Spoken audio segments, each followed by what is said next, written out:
nahtadiya laula an hadanallah laqad ja'at rusul rabbina bil haqq wa nuru antilkumul jannatu uristumuha bima kuntum ta'malun.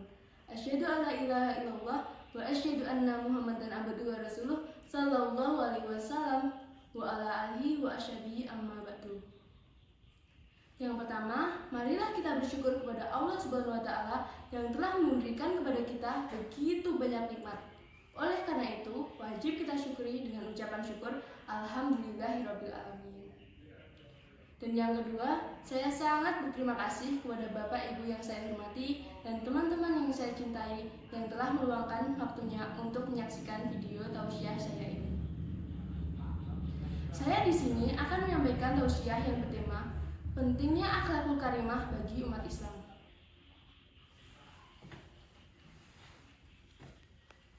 Kesempurnaan syariat Islam ditinjau dari sisi akhlaknya. Nabi Muhammad SAW telah mengabarkan bahwa di antara salah satu tujuan dari diutusnya beliau adalah untuk menyempurnakan akhlak yang mulia. Beliau telah bersabda, "Innama bu'ithtu liutamima sholihal akhlak," yang artinya, sesungguhnya aku diutus untuk menyempurnakan akhlak yang mulia. Hadis riwayat Ahmad Bukhari. Akhlak yang mulia merupakan tolak ukur yang utama untuk menilai tingkat keimanan seseorang.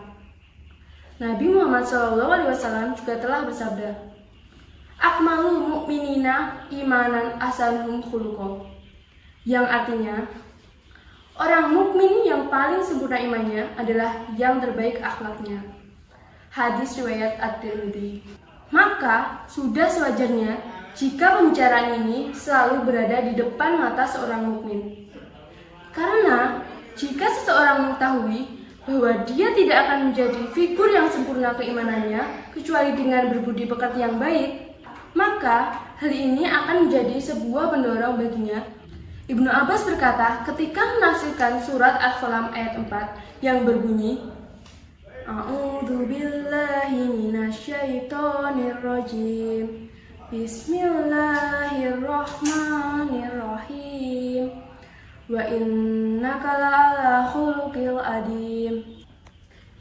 Makna dari kata khuluqil adim atau akhlak yang agung adalah memeluk agama Islam.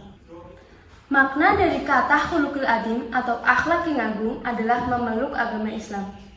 Berislam berarti berakhlak mulia. Artinya, berakhlak mulia bukan hanya menunjukkan wajah berseri, penuh toleransi, sopan santun, lemah lembut hanya ketika bermuamalah dengan manusia saja. Berakhlak kepada Allah Subhanahu wa taala dibuktikan dengan mengisahkannya, tidak menyekutukannya, dan tunduk pada perintahnya dengan sebenar-benarnya takwa. Akhlak mulia terhadap Rasulullah dibuktikan dengan mencintai dan mengikuti jejak kehidupan beliau, serta melaksanakan sunnah-sunnahnya. Adapun berakhlak kepada kitabullah dibuktikan dengan membaca dan mentadaburi ayat-ayatnya. Maka dari itu, seluruh orang yang beribadah menyembah kepada selain Allah berarti dia adalah orang yang paling buruk akhlaknya. Mengapa demikian? Karena di mana akhlak orang yang Allah Subhanahu wa taala ciptakan, Allah Subhanahu wa taala berikan dia rezeki, Allah Subhanahu wa taala berikan dia begitu banyak nikmat, kemudian dia malah berdoa kepada selain Allah, memalingkan ibadah kepada selain Allah.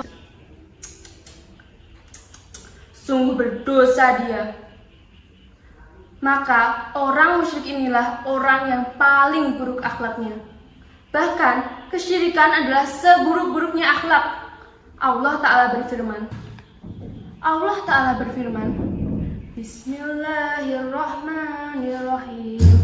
Innallaha la yaghfiru an yushraka bihi wa yaghfiru ma duna dzalika liman yasha.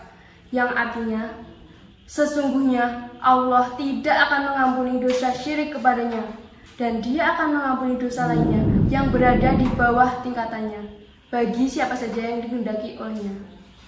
Al-Quran Surat An-Nisa ayat 116. Akhlak yang bermanfaat adalah akhlak yang dilakukan seseorang dengan mengharapkan pahala dari Allah Subhanahu wa taala agar ia mendapatkan surga dan derajat yang tinggi di akhirat nanti. Allah Ta'ala berfirman, Bismillahirrahmanirrahim. Innama nut'imukum liwajhillahi la nuridu minkum jazaa'an wala syukura. Yang artinya, sesungguhnya kami memberikan makanan kepadamu hanyalah untuk mengharapkan keridhaan Allah Subhanahu wa Ta'ala. Kami tidak menghendaki balasan dari kamu dan tidak pula ucapan terima kasih. Adapun orang yang bergaul dengan manusia yang berakhlak baik, akan tetapi dengan tujuan dunia, sesungguhnya dia tidak akan mendapatkan apapun dari dunianya kecuali apa yang telah dituliskan oleh Allah Subhanahu wa Ta'ala untuknya. Dan dia tidak akan mendapatkan balasan di akhirat.